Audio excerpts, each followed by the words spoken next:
The warm tropical waters of northern Australia provide an ideal habitat for scuba divers, spear fishermen, and underwater photographers. But these two men have a different mission. They are, in fact, marine biologists who are working to better our understanding of one particular animal, the ornate rock lobster.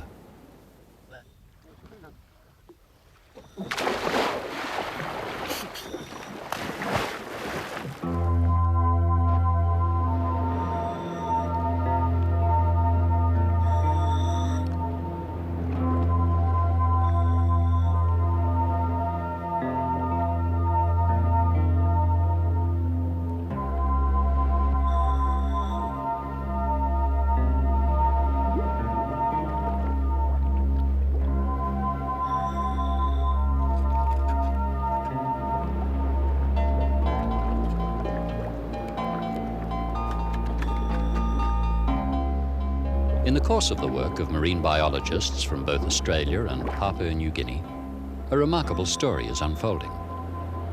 A story of lobsters that walk hundreds of kilometres and then disappear. A story of sailing canoes that have remained unchanged for centuries. Of modern trawlers involved in a multi-million-dollar industry. Of fishermen caught between progress and their past.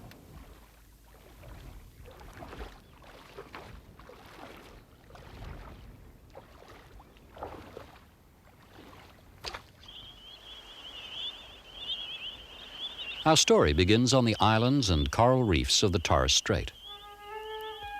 These islands are all that now remain of the land bridge that once existed between Australia and New Guinea, but became submerged with rising sea levels many thousands of years ago. The Torres Strait lies just south of the equator and stretches from the tip of Cape York to the southern shores of Papua New Guinea. From the north, the strait receives a massive input of nutrients from Papua New Guinea's Fly River, the 7th largest river in the world.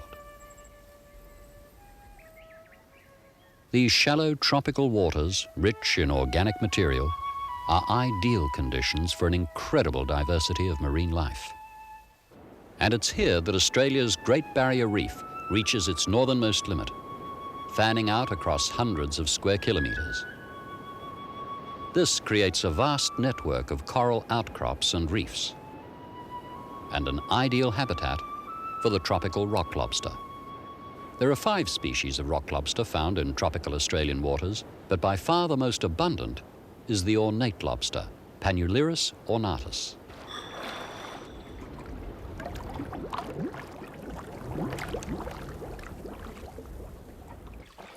Strong current. You get that tag one? Yeah, give it. Since 1980, researchers from Australia's CSIRO and Papua New Guinea's Department of Primary Industry have been carrying out an extensive program of research. They've been catching lobsters throughout the Torres Strait and tagging them in order to trace their movements. Carapace length is 87.1. L244. They record their sex and size and number each lobster with harmless plastic tags. They then release the animal alive.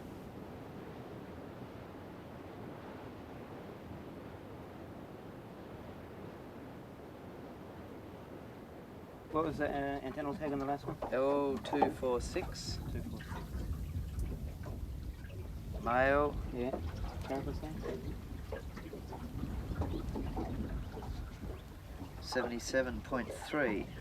Okay. Away we go. More than 7,000 lobsters have been tagged, and from the tags that have been returned by fishermen, a most remarkable picture of animal migration is emerging.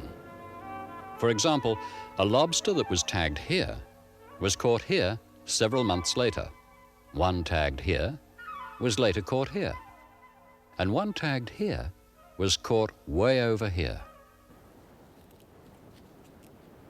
For 2 or 3 years, the young lobsters live amongst the reefs. They spend the day in dens among the rocks and coral and move out at night to forage on shellfish and other small animals.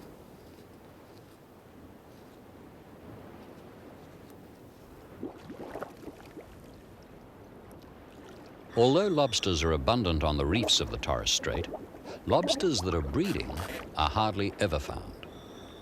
The 3- and 4-year-old lobsters on the reefs are immature, and the tagging studies have shown that before they breed, they undertake a journey that takes them hundreds of kilometres across the Torres Strait into the Gulf of Papua.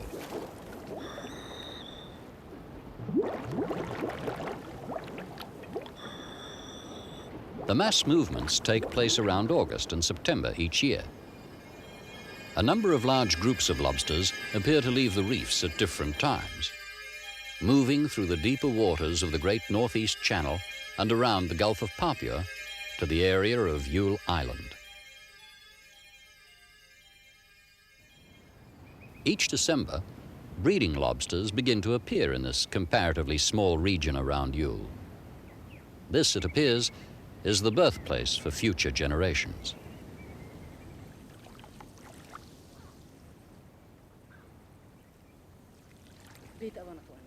It may take the migrating lobsters many months to reach their breeding grounds, and by the time they do, their shells, which are normally quite clean, are covered with dirt and barnacles and are showing signs of wear. Damage on the antenna. These animals have been migrating for about 6 months. Their skin is discolored, and they have tears and scratches around their mouthparts. This one even has a broken antenna.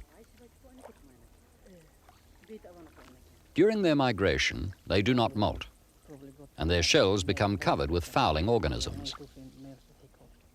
This one has small barnacles all along its antennae. The females carry an egg mass that may number over 500,000. When the lobsters mate, the male deposits a tar spot or spermatophore on the underside of the female. This one's got tar spots, got brown eggs. Once she has laid the eggs, she fertilizes them by scraping the tar spot with her feet. Each brood is carried by the female for about 4 weeks until the eggs are ready to hatch. The tiny larvae are released into the ocean amongst the plankton, where they drift and feed for up to 9 months before settling.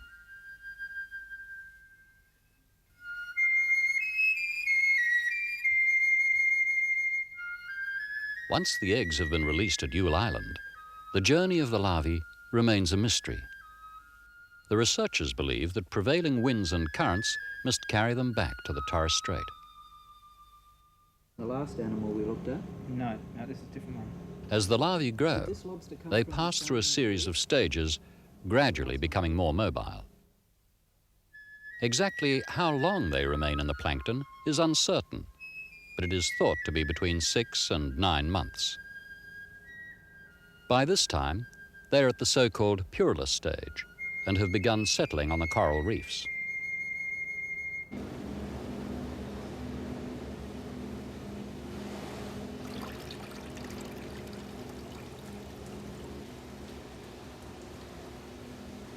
The ornate lobster differs in many ways from the more familiar rock lobsters found in the southern waters of Australia. It grows extremely rapidly, reaching a commercial size at about 2.5 years of age, almost 2 years earlier than some of the southern species. It's also more colourful, with striking patterns on its legs and carapace.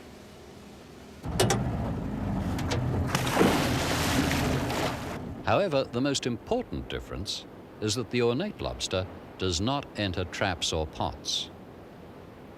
This makes the lobster fishing industry in the Torres Strait unique in Australia, for it is a dive fishery, one of the few dive fisheries in the world, in which skin divers use spears or nets to catch the lobsters.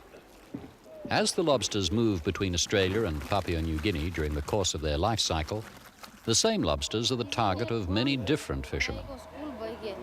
Fishermen who come from different cultures and different histories. And the story of the lobster fishery in the Torres Strait today is a story of the merging of Western values with traditional ways.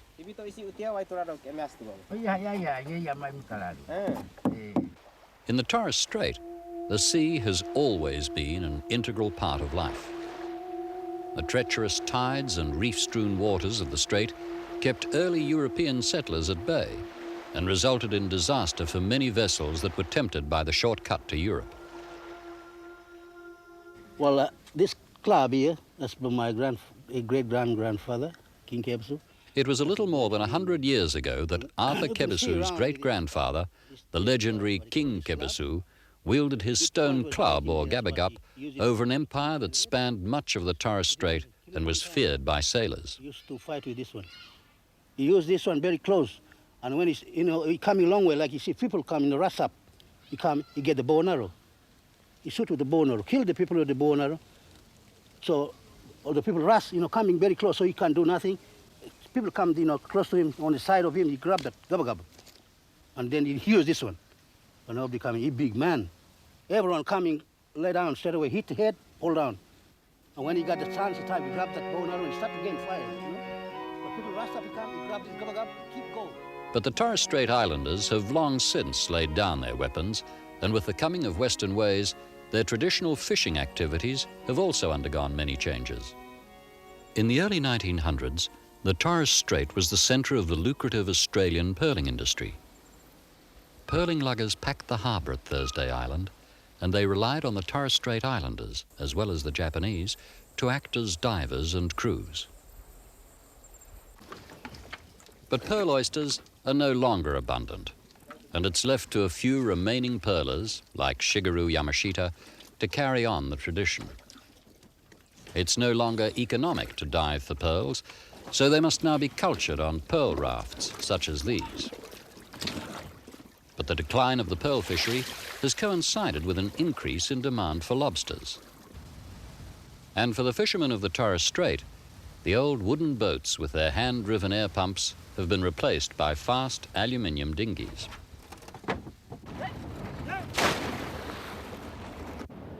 There are lobster fishermen on all the inhabited islands of the Torres Strait. Most of them, like Samson, work in a small team, using only a bare minimum of equipment.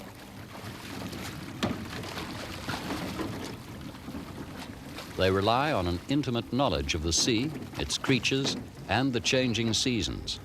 Knowledge handed down from generation to generation by islanders like Uncle Elder. So they go in, you can feel they soft. And when that June, July, after that southeast blow, you find the shell wash up on the beach here. They will change their skin. And that's how you find they soft now. And they stay there for quite 2-3 weeks before, when the shell get harder, before they move. Most Torres Strait divers work close to their home island. They catch the young lobsters which have not yet left the reefs on their migration to their breeding grounds.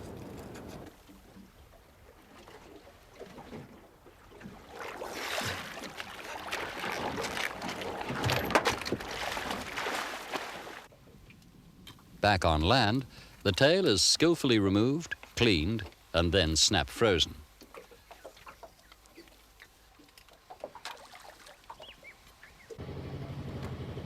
Other island fishermen operate from freezer boats, which allow them to work the remote reefs more easily. Some of the freezer boats, like this one, are converted pearling luggers. For several weeks at a time, it is a base for 6 or more dinghies and their crew, and it only returns to Thursday Island to unload the catch and refuel. The dinghies leave the freezer boat with a crew of 2. The diver stands on the bow, directing it to likely fishing spots.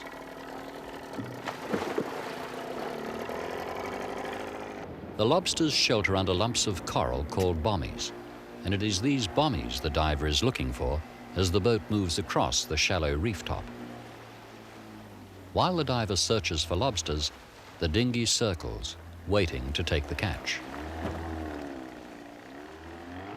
Fishing in this way, moving from bommy to bommy across the reef, the divers can cover a large area.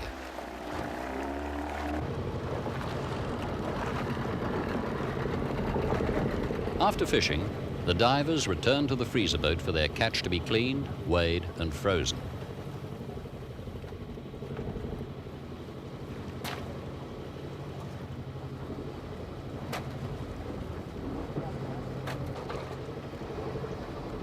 Depending on conditions, Experienced divers can spear over 150 lobsters in a single day.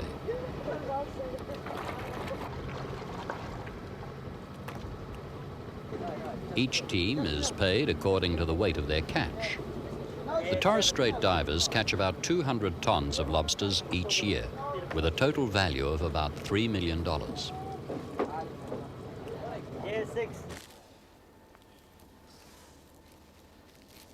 The bulk of the catch is processed and packed at Thursday Island. Most of these tails are destined for the tables of restaurants in mainland Australia and the United States.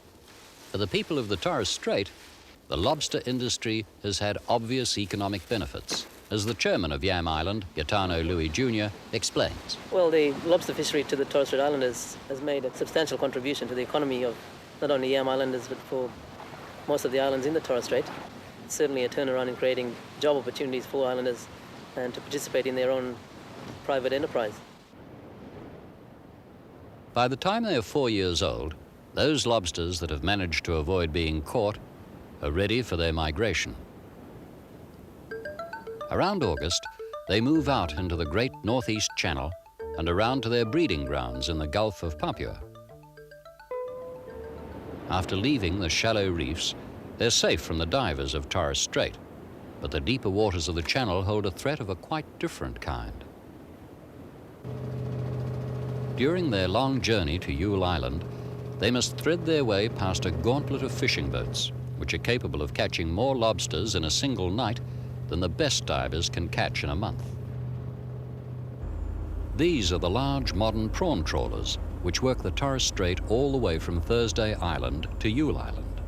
Boats which can be worth well over $500,000 and are equipped with radar and satellite navigation.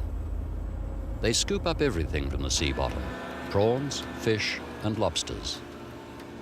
Small numbers of lobsters are caught by prawn trawlers throughout the year, but it is during the migration season, when the lobsters are moving in large groups, that they are especially vulnerable to the nets of the trawlers.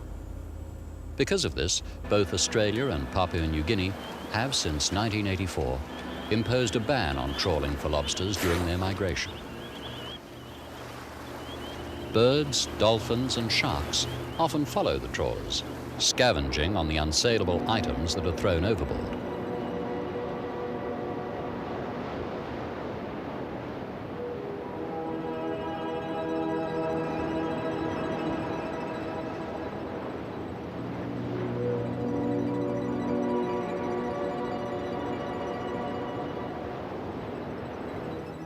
The lobsters that survive their 500-kilometre walk to their breeding grounds arrive at Yule Island to be met by the local fishermen. The lobster fishery at Yule Island is a traditional fishery which has been operating in the same way for hundreds of years. Each lobster is caught by hand, and the day's catch is carried alive to the markets. A good fisherman at Yule Island might catch 12 lobsters in a day.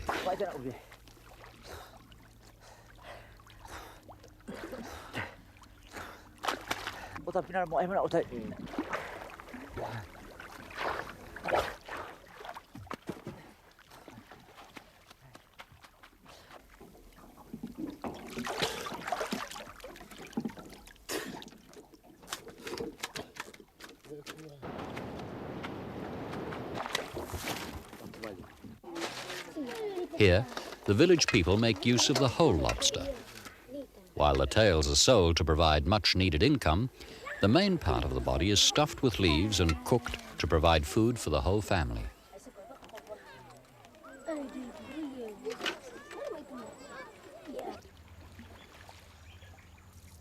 During the height of the lobster season, the people of the villages fish the reefs by night as well as by day. But the season only lasts a few months. By the end of April, the reefs are empty. Why the lobsters disappear and where they go to is a mystery. It has been suggested that the combined stress of emigrating and breeding is enough to result in the death of most of the lobsters. The lobsters at Yule Island certainly appear to be in poorer condition than lobsters elsewhere, but whether there are mass mortalities or whether the lobsters simply move away into deeper water has yet to be established.